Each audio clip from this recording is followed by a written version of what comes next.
Hello my dear students. बच्चे, आज हम लोग एक्सरसाइज 10.2 के कुछ क्वेश्चंस करने जा रहे हैं। जैसे क्वेश्चन नंबर 7, 8, 9 और 10 हम इस वीडियो में करने जा रहे हैं। तो क्वेश्चन नंबर 7 में क्या कहा गया है? 2 concentric circles are of radii 5 centimetre and 3 centimetre. Concentric क्या होता है? एक ही पॉइंट मीन एक ही सेंटर ऑफ सर्कल होना चाहिए और जितने मर्जी हम सर्कल ड्रॉ कर लें। आगे क्या लिखा हुआ है? Find the length of the chord of the larger circle which touches the smaller circle. मतलब लेंथ आपको उस कॉर्ड की निकालनी है जो बड़ा सर्कल है और वो टच करता हो स्मॉलर सर्कल को। तो आई होप आपको क्वेश्चन समझ में आ गया हो। तो बच्चे, ये क्वेश्चन नंबर 7 जो है, इसका मतलब कुछ इस तरीके से फिगर बनने वाली है। एक छोटा रेडियस हो गया, एक थोड़ा बड़ा ले लेते हैं, ठीक है। तो अब फिगर के हिसाब से ऑब्वियस सी बात है, हमें कहा गया है एक 3 सेंटीमीटर रेडियस है और एक 5 सेंटीमीटर का रेडियस है। तो छोटे सर्कल का रेडियस 3 आ गया और बड़े सर्कल का 5 आ गया। यहाँ से आप लोगों ने कॉर्ड बनानी है बड़े सर्कल की और जो छोटे सर्कल को एक पॉइंट पे टच कर रही हो। तो ये जो बड़ा सर्कल है 5 सेंटीमीटर वाला, आपके सामने वो 2 पॉइंट पे टच कर रहा है, तो वो एक कॉर्ड बना रहा है, ठीक है। अब आप इसका नाम अपने हिसाब से जो भी लिखना चाहते लिख सकते हो। जैसे इसका नाम मैं ओ लेता हूँ, इसका ए, इसका बी और इसका सी, ठीक है। तो हम लोगों को पता है कि जहाँ रेडियस और एक टेंजेंट मीट करता है वहाँ पे एक तो 90 डिग्री बनता है ना। 90 डिग्री भी बनता है और साथ ही साथ हमें ये भी पता होना चाहिए जो परपेंडिकुलर सेंटर ऑफ सर्कल से बन रहा होता है वो कॉर्ड को बाइसेक्ट करता है। क्या करता है? जैसे देखो, ये सर्कल है, सर्कल का जो रेडियस है वो किसी भी कॉर्ड को, अगर मान लेते हैं ये कोई एक कॉर्ड है, तो वो उसे बाइसेक्ट करता है 2 इक्वल हिस्से में, ठीक है। आई होप आपको समझ में आ रही हो। तो आप इस क्वेश्चन में क्या कर सकते हो? लेट कर सकते हो कि AC, जो AC है, be a chord of larger circle. आपके सामने AC जो है वो एक कॉर्ड है लार्जर सर्कल की, which touches the smaller circle at point B पे, है ना। ठीक है। अब आपको पता है angle O B A 90 degree हो गया। Angle O B A 90 degree हो गया। क्यों हो गया? Because angle between tangent and radius through the point of contact is equal to 90 degree. ये हमने पीछे भी पढ़ा हुआ है। तो अब इसमें हम राइट एंगल ट्राइंगल में PGT लगाते हैं।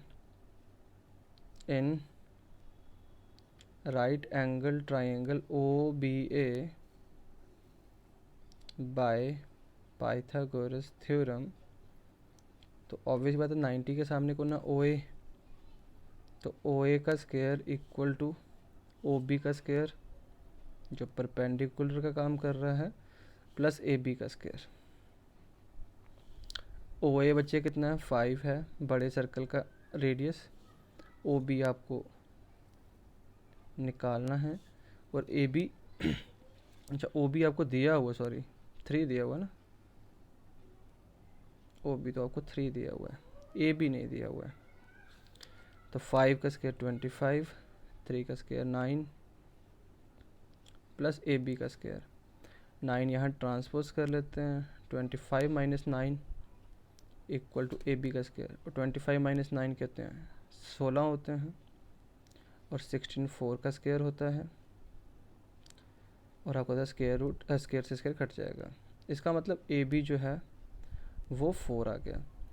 अब अगर आपके पास ए बी 4 है तो हमें पता है कि सर यहाँ से ये जो आ रही है लाइन, आ रही है ना एक line perpendicular from the centre of a circle to a chord bisect the chord, तो उसने उसको दो हिस्सों में बराबर किया होता। अगर ये 4 है तो ऑब्वियसली बात है ये भी 4 है, और आपको टू फाइंड वैसे भी ए सी करना था। तो अब हम लोग इसमें एक लाइन लिखेंगे, वी नो, हम जानते हैं perpendicular from centre of a circle to a chord bisects the chord. अगर ये बाइसेक्ट कर रहा है तो भैया ए बी और बी सी बराबर होना चाहिए, तो therefore A B equal to B C है।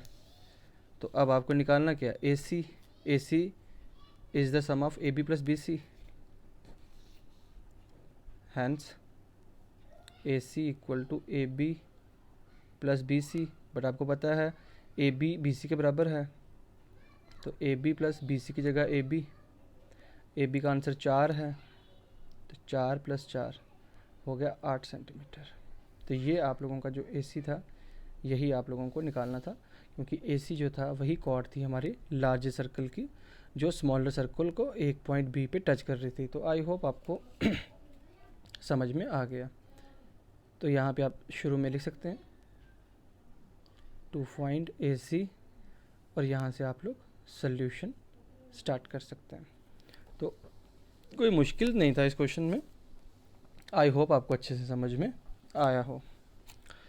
अब नेक्स्ट क्वेश्चन की तरफ हम बच्चे मूव करते हैं, और अगर आपको ये वीडियो पसंद आ रही हो तो मैं चाहता हूँ कि आप लाइक और कमेंट जरूर करके बताएं कि आपको क्वेश्चन समझ में आ रहे हैं या नहीं आ रहे हैं। अब हम लोग 7th क्वेश्चन कर लिए हैं। 8th क्वेश्चन जो कि जो स्टेट बोर्ड के बच्चे हैं उनके लिए नया है, क्योंकि ये फर्स्ट टाइम हमारा एनसीईआरटी की बुक्स में इम्प्लीमेंट हुआ है स्टेट बोर्ड्स की। तो a quadrilateral ABCD is drawn to circumscribe a circle. ये आपको फिगर दी हुई है। उन्होंने कहा है कि एक क्वाड्रिलेटरल के अंदर एक सर्कल जो है वो सर्कमस्क्राइब मीन अंदर है। आप ये प्रूव करके दिखाओ कि AB + CD मतलब AB + CD जो है वो AD और BC के बराबर है। ठीक है, कोई मुश्किल नहीं है। बट इससे पहले मैं आपको एक चीज़ बताना चाहूँगा, वो क्या है कि बच्चे अगर एक सर्कल हो, ठीक है, और मान ले एक कहीं एक्सटर्नल पॉइंट हो, तो आपने ये पे एक टेंजेंट ड्रॉ किया, तो याद रखना कि एक्सटर्नल पॉइंट से जो टेंजेंट्स बनते हैं वो हमेशा इक्वल लेंथ के होते हैं। ठीक है, ये चीज़ आपने दिमाग में रखनी है। तो वही चीज़ हम लोग इसमें इम्प्लीमेंट करेंगे। तो इसमें बस एक ही चीज़ याद रखनी है कि सर टेंजेंट जो कि सर्कल के बाहर किसी भी पॉइंट पे हो, तो वो जब दो टेंजेंट्स आपस में मीट करते हैं तो सर वो इक्वल होते हैं। तो इन शॉर्ट वर्ड्स इसका रूल क्या है कि टेंजेंट्स, ठीक है, from an external point to a circle are equal.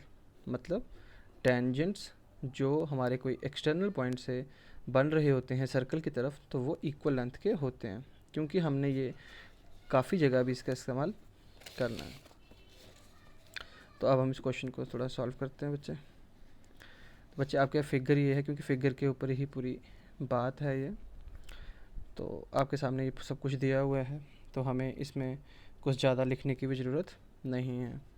ठीक है, आप सबसे पहले आप लिख सकते हैं गिवन में कि सर एक क्वाड्रिलेटरल है जो कि सर्कमस्क्राइब करता है एक सर्कल को। ठीक है, तो हम कह सकते हैं कि ए quadrilateral ABCD is circumscribe a circle. ठीक है, ए quadrilateral ABCD is circumscribe a circle, ये एक सर्कल को अपने अंदर इनबिल्ट करता है। तो उसके बाद टू प्रूफ पे आ जाओ, तो जो लिखा है वो लिख दो कि sir A B plus C D A D plus B C के इक्वल है। ठीक है बच्चे, समझ में आ रही है? ये आपको समझाने के लिए था, इसको मत लिख लेना आप लोग, ये आपको समझाने के लिए था। यहाँ से क्वेश्चन स्टार्ट है हमारा 8th वाला। गिवन में हमारे पास आ गया कि सर एक A B C D quadrilateral है जिसके अंदर एक सर्कल सर्कमस्क्राइब कर रहा है। टू प्रूफ हमें ये करना है। अब हम प्रूफ में आते हैं। अब ध्यान से देखिएगा, ठीक है बच्चा? आपके सामने देखो ये एक सर्कल है, ए पॉइंट एक्सटर्नल पॉइंट है, वो एक पी पे टच कर रहा है और एक एस को टच कर रहा है। तो मतलब दो टेंजेंट्स आ रहे हैं, एक ए पी और एक ए एस। तो जैसे कि मैंने आपको बताया कि tangents from an external point to a circle are equal, तो उसके हिसाब से ए पी ए एस बराबर होंगे। सिमिलरली देखो बी पी और बी क्यू भी टेंजेंट्स बना रहे हैं, सी क्यू सी आर भी टेंजेंट्स बना रहे हैं, डी आर और डी एस भी टेंजेंट्स बना रहे हैं। तो जो भी टेंजेंट सर्कल को टच कर रहे होंगे एक एक्सटर्नल पॉइंट से, वो इक्वल लेंथ के होंगे। तो प्रूफ में हमने ये लाइन लिखनी है कि सर हम जानते हैं we know tangents from an external point to a circle are equal. अगर ऐसा हुआ तो therefore A P A S के बराबर होना चाहिए, ए पी ए एस के बराबर होना चाहिए। वैसे ही बी पी बी क्यू के बराबर होना चाहिए, बी पी बी क्यू के बराबर होना चाहिए, नंबर 1। नंबर 2, वैसे ही सी आर सी क्यू के बराबर होना चाहिए, सी आर सी क्यू के बराबर होना चाहिए। और वैसे ही डी आर डी एस के बराबर होना चाहिए, डी आर डी एस के बराबर होना चाहिए। अब इन सबको ऐड कर दो, एडिंग इक्वेशन 1 2 3 एंड 4। तो कर दो plus A P plus B P plus C R plus D R, A P plus B P plus C R plus D R equal to, यहाँ पे आ जाओ A S plus B Q, A S plus B Q plus C Q plus D S plus C Q plus D S. अब देखते हैं A P और B P जो हैं ये कंबाइन होके क्या बनते हैं। तो ए पी और बी पी मिल जाएं तो बनता है ए बी। क्या बनता है? A B. अब सी आर और डी आर देखते हैं, सी आर और डी आर मिल जाएं तो बनता क्या है? C D. ठीक। अब आपके सामने एक है बी क्यू सी क्यू, है ना, एंड में क्यू क्यू लग रहा है, और इसमें ए एस और डी एस लग रहा है। तो इसमें हम कर लेते हैं ना, पहले ए एस और डी एस का एक अलग पेयर बनाते हैं और बी क्यू और सी क्यू का अलग पेयर बना लेते हैं। यहाँ जाने दो same, A B plus C D equal to, अब ए एस और डी एस क्या बनता है? ए एस और डी एस से क्या बनता है? ए डी बनता है। तो ये हो गया A D plus B Q C Q, B Q C Q बना बी सी। अब प्रूफ क्या करना था? देखो A B C D, A B plus C D, A D plus B C, A D plus B C. ठीक है, तो इसका मतलब हमने इसको प्रूफ कर दिया। सबसे आसान सा ये क्वेश्चन था, तो आई होप आपको अच्छे से समझ में आया हो। कोई भी चीज़ ना समझ आई हो तो आप वो मुझसे कमेंट बॉक्स में पूछ सकते हैं। ठीक है बच्चे, ये क्वेश्चन नंबर 8 था जो कि आपने बहुत ही आसानी से कर लिया। अब क्वेश्चन नंबर 9 की बात करते हैं। देखते हैं जी क्वेश्चन नंबर 9 में क्या कहा गया है। लिखा है इन फिगर 10.13, ये वाली फिगर है, X Y and X dash Y dash are two parallel tangents to a circle with centre O. वैसे भी हम जानते हैं कि एक सर्कल के ऊपर दो ही पैरेलल टेंजेंट्स बन सकते हैं विद सेंटर ओ। मतलब यहाँ एक्स डैश वाई डैश और एक्स वाई आपस में पैरेलल टेंजेंट्स हैं। सही बात है, क्योंकि सर्कल को एक ही पॉइंट पे ये टच कर रहा है, वैसे भी वो भी सर्कल को एक ही पॉइंट पे टच कर रहा है। तो X Y X dash Y dash tangents हैं और आपस में पैरेलल भी हैं। आगे क्या है? And another tangent A B एक और टेंजेंट आता है ए बी, सही है, यहाँ पे भी ए बी एक टेंजेंट है, एक ही पॉइंट टच कर रहा है ना सी वाले पे, with point of contact C, ठीक बोल रहा है, intersecting X Y at A and X dash Y dash at B, सही बात है। वो इन दो टेंजेंट्स को, ये वाले जो टेंजेंट है वो ए पॉइंट पे काट रहा है और ये बी पॉइंट पे काट रहा है। आगे क्या है, prove that angle A O B 90 degree, A O B आपको 90 डिग्री प्रूव करके बताना है। तो हम लोग क्या करते हैं, क्वेश्चन को पहले सॉल्व करने की कोशिश करते हैं। देखो जी, गिवन में तो क्लियरली लिखा हुआ है X Y and X dash Y dash are two parallel tangents दिए हुए हैं, एंड एक और टेंजेंट है, tangent A B, bisect them at point A and B respectively, है ना। ये टेंजेंट ए बी है, उसे एक ए पॉइंट पे काट रहा है, एक बी पॉइंट पे काट रहा है, कोई दिक्कत नहीं है। अब आप एक काम करो, कंस्ट्रक्शन करो, यहाँ से ना ओ सी को ज्वाइन कर लेना। तो लिखो ज्वाइन ओ सी, ज्वाइन ओ सी, ठीक है। अब टू प्रूफ क्या करना है आपको, आपको पता है angle A O B 90 degree proof करना है, यहाँ पे लिखा भी हुआ है। तो angle A O B equal to 90 degree proof करना है। अब प्रूफ में आते हैं बच्चे, जो आपने पीछे पढ़ा, क्या पढ़ा था कि सर हम जानते हैं, वी नो, कि जो टेंजेंट्स होते हैं from an external point to a circle are equal होते हैं।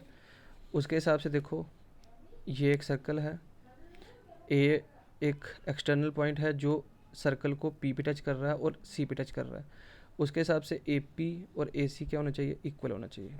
बात को समझ रहे हो? फिर से देख लीजिए, ये एक सर्कल है ना, ये देखो यहाँ पे समझाता हूँ आपको, एक सर्कल है ना, ये इस तरीके से ऐसे आ रहा है ना, तो ये टेंजेंट बन रहा है ना, एक ये पी पॉइंट टच कर रहा है, ये एक्सटर्नल पॉइंट ए है, यहाँ पे सी है। तो ऑब्वियस ही बात है, मैंने कहा था कि एक एक्सटर्नल पॉइंट्स जो टेंजेंट्स बनते हैं वो इक्वल होते हैं, तो ए पी और ए सी बराबर होने चाहिए, ठीक है। तो therefore A P is equal to A C है। अब आप ये ट्राइंगल ले लो, कौन सी वाली, पी ओ ए और ए ओ सी, या फिर ऐसे लिख लो ए ओ पी और ए ओ सी, दो ट्राइंगल लेनी है। And triangle A O P, कौन सी ले ली मैंने, ए ओ पी और ए O C, and triangle A O सी। अब ध्यान से देखें बच्चे, आपने ये जो ट्राइंगल्स लिए हैं, तो इसमें अब आप लोगों ने क्या करना है, ठीक है। आपको पता चल रहा है यहाँ पे कि इन दो ट्राइंगलों में सबसे पहले ए ओ तो कॉमन आ रहा है, इसमें भी ओ ए है, उसमें भी ओ ए है।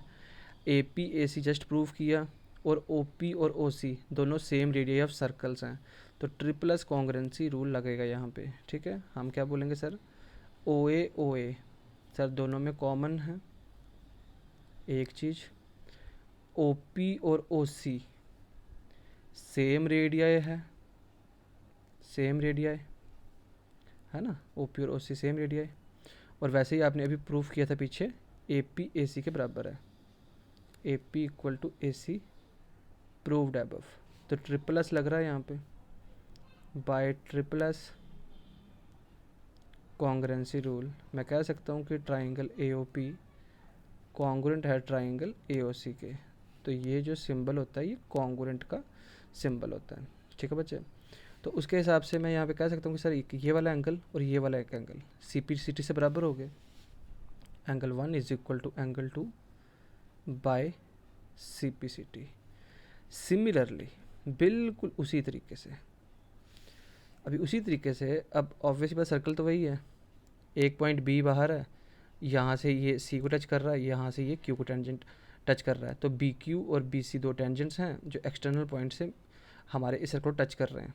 तो बी क्यू और बी सी अगर इक्वल हुए तो सेम आप लोग कहोगे कि सर अगर हम ट्राइंगल ले लें बी ओ सी और B O Q, sir B O sir common है सर, ओ सी और O Q radius of same circle है, और बी क्यू और बी सी सर हमने प्रूव किया, तो सर ये ट्रिपल एस कॉन्ग्रुएंसी से ये भी बराबर है, तो भैया ये वाला एंगल इसके बराबर सिंपलिसिटी से कर सकते हैं। तो सिमिलरली करके एंगल 3 इक्वल टू एंगल 4 हम कर सकते हैं। Similarly angle 3 equal to angle 4, इसका नाम आप लोग कुछ भी नहीं लिखो, कोई इशू नहीं है। तो हमने ये दो चीज़ें प्रूव कर दी। अब आप नोटिस चीज़ करो, यहाँ पे एक स्ट्रेट लाइन आ रही है ना, स्ट्रेट लाइन है पी क्यू, इसके ऊपर ए ओ भी फॉल कर रहा है, सी ओ भी फॉल कर रहा है, बी ओ भी फॉल कर रहा है ना। इस तरीके से एक लाइन है, इसके ऊपर ये भी फॉल कर रहा है, ये भी फॉल कर रहा है, ये भी फॉल करता है। तो भैया जितनी मर्जी लाइंस फॉल्स कर जाएं, तो एंगल्स जो फॉर्म करते हैं एक स्ट्रेट लाइन के ऊपर वो हमेशा 180 डिग्री होते हैं, ठीक है। तो अब हमने क्या बोलना है, now P Q is a straight line, now P Q is a straight line and कौन कौन फॉल कर रहा है, ए ओ सी ओ और B O, and A O comma C O and B O stands on it, ठीक है ना, वो स्टैंड कर रहे हैं, A O B C O B B O B. तो ये सारे एंगलों का सम कितना होगा, 180। तो देयरफॉर एंगल 1 2 3 4 इक्वल टू 180 हो गया, ठीक है बच्चे। अब आप नोटिस करो एंगल 1 जो था वो 2 के बराबर, और वैसे भी आपको प्रूफ क्या करना था यहाँ पे, ए ओ सी है ना, सॉरी ए ओ बी प्रूफ करना था ना, तो वो 2 और 3 वाला एंगल है, एंगल 2 प्लस एंगल 3 बनेगा ए ओ बी, ठीक है ना। तो एंगल 1 2 के बराबर था, तो 1 की जगह मैं 2 लिख सकता हूँ, और 3 4 के बराबर था, तो मतलब 4 की जगह मैं 3 लिख सकता हूँ, इक्वल टू 180। तो 2 प्लस 2 हो गया twice angle 2, 3 plus 3 2 time angle 3 equal to 180। तो यहाँ पे 2 कॉमन, यहाँ पे क्या आ रहा है, 2 into angle 2 plus 2 into angle 3 equal to 180। तो एंगल 2 प्लस एंगल 3 कितना आया, 180 अपॉन 2 यहाँ भेज दो, 2 9 ज़ा 18 और यहाँ पे 0, तो एंगल 2 प्लस एंगल 3 हो गया 90। अब देखो 2 प्लस 3 एंगल बना कौन सा, ए ओ बी है ना, that is angle A O B equal to 90 degree. यही आप लोगों को प्रूफ करना था, एंगल ए ओ बी की वैल्यू तो आपने निकाल दी कि angle A O B sir जो है वो 90 डिग्री निकला। तो आई होप बच्चे आपका ये वाला क्वेश्चन 9th वाला भी आपको समझ में आ गया हो, ठीक है। कोई डाउट है तो वो आप पूछ सकते हो, ठीक है, समझ में आ रही है। तो अगर आपने इसका रीज़न देना हो तो आप कह सकते हो angles on a straight line is equal to 180 degree. कुछ बच्चे लीनियर पेयर लिखते हैं, बट लीनियर पेयर में बच्चे सिर्फ एक ही लाइन फॉल करती है, और ज़्यादा हों तो एंगल्स फॉर्म्स, ठीक है, angles formed on a straight line is equal to 180 degree. तो आई होप बच्चे आपको ये क्वेश्चन अच्छे से समझ में आया हो। तो अब हम एक क्वेश्चन और कर लेते हैं, ठीक है। तो हमें कौन सा क्वेश्चन दिया है, हमने 7th किया, 8th किया, 9th कर लिया, अब हम 10th क्वेश्चन की तरफ मूव करते हैं। Prove that the angle between two tangents drawn from an external point to a circle is supplementary to the angle subtended by the line segment joining the points of contact at the center। कुछ नहीं है इसमें, बहुत आसानी से एक चीज़ कही है कि आपके पास एक सर्कल है, मान लेते हैं कि हमारे पास क्या है, एक सर्कल है, और मान लेते हैं कि मेरे पास यहाँ कोई एक एक्सटर्नल पॉइंट है, यहाँ से मैं टेंजेंट्स ड्रॉ करता हूँ, ठीक है, मैंने टेंजेंट्स ड्रॉ कर लिए। मान लेता हूँ यहाँ पे एक रेडियस है, यहाँ से मैं टच किया टेंजेंट को, यहाँ से इसको भी टच कर लिया। तो बच्चे अब हमारे पास क्या है, मान लेते हैं ओ जो है वो सेंटर ऑफ सर्कल है, पी कोई बाहर एक पॉइंट है, और ये ए आ गया और यहाँ पे एक बी आ गया। तो आपने देखा ओ बी भी रेडियस है, ओ ए भी रेडियस है, और आपके पास ये पी बी और पी ए जो हैं वो टेंजेंट्स दिखाई दे रहे हैं। तो आई होप आपको समझ में आ रही हो कि मैं क्या बोल रहा हूँ। तो बच्चे इस क्वेश्चन में आपको एक्चुअली प्रूफ क्या करके दिखाना है कि ये वाला एंगल AOB और APB, ये वाला एंगल, इन दोनों एंगल्स का सम सप्लीमेंट्री है, मतलब 180 डिग्री होना चाहिए, ये आपको प्रूफ करना है। तो सबसे पहले तो बात कर लेते हैं ना गिवन में कि क्या मतलब गिवन में कोई चीज़ दी है या नहीं दी है। तो आप लोग इसमें ज़्यादा कुछ सोचिए नहीं, आपने सिंपल कर देना है। चलो गिवन लिख लेते हैं। गिवन में कर लेते हैं कि PA and PB are 2 tangents, ये 2 टेंजेंट्स हैं, and O is the centre of circle, ये कर लेते हैं। और आपको 2 प्रूफ करने के लिए क्या कहा गया, एंगल APB, इसका नाम आप एंगल 1 लिख लो और इस वाले का एंगल 2 लिख लो। तो आपको प्रूफ करना है कि एंगल 1 प्लस एंगल 2 जो है वो 180 डिग्री है। You have to prove it. अब प्रूफ पे आओ अगर आप, तो आपको तो पता है कि जो एंगल हमारा रेडियस और टेंजेंट पे मीट करता है वो 90 डिग्री होता है। रेडियस और टेंजेंट पे जो मीट करता है वो 90 डिग्री होता है। तो बिना देखे ही सॉल्व हो गया, 90 90 180, तो 180 और 180 हो जाएंगे 360, क्वेश्चन प्रूफ हो जाएगा।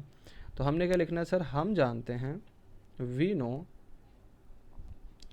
Angle between tangent and radius through the point of contact is equal to 90 degree होता है। तो उसके हिसाब से भैया OA परपेंडिकुलर किसके ऊपर है, इसके ऊपर है ना। समझ में आ रही है बात, नहीं आ रही है, नहीं भी लिखना सिंपल लिख सकते हो आप लोग। उसके हिसाब से एंगल A एंगल B है ना, एंगल A एंगल B, ये दोनों तो 90 डिग्री हैं, ठीक है। तो लिखो इन क्वाड्रिलेटरल, कौन सा बन रहा है, PAOB, in quadrilateral PAOB by angle sum property. तो एंगल सम प्रॉपर्टी के हिसाब से क्या, angle 1 plus angle 2 plus angle A plus angle B, angle 1 plus angle 2 plus angle A plus angle B equal to कितना, 360 degree, क्योंकि quadrilateral का सम 360 degree होता है। एंगल 1 आपके सामने आपने बोला कि एंगल 1 और 2 तो प्रूफ करना है, तो पता नहीं है हमें, हाँ A और B तो पता है। तो एंगल 1 और 2 एज इट इज़, A भी 90 है 90 डिग्री, B भी 90 है, चलो भाई तू भी 90 degree, equal to 360 degree. 1 plus 2 यहाँ पे, 90 प्लस 90 180 डिग्री, इक्वल टू हो गया 360 डिग्री।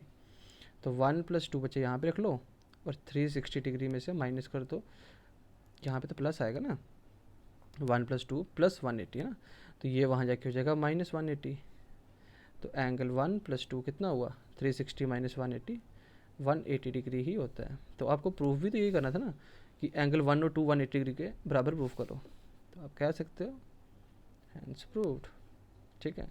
अभी बच्चे मैं आपको काफ़ी शॉर्ट्स में समझा रहा होता हूँ, तो आई होप आपको अच्छे से समझ में आ रहे हों। तो बच्चे अगर आपको अभी भी ऐसे क्वेश्चन समझ नहीं आएंगे तो फिर आपके लिए काफ़ी मुश्किल पड़ जाएगा। तो ये क्वेश्चन नंबर 10 था, ठीक है। तो अब हम नेक्स्ट वीडियो में कोशिश करेंगे कि जो 11, 12 और 13th वाला है इसे कंप्लीट कर लें। तो अगर आपको मेरी वीडियो अच्छी लगी हो तो प्लीज़ कमेंट बॉक्स में लाइक और शेयर और सब्सक्राइब ज़रूर कीजिएगा। Take care.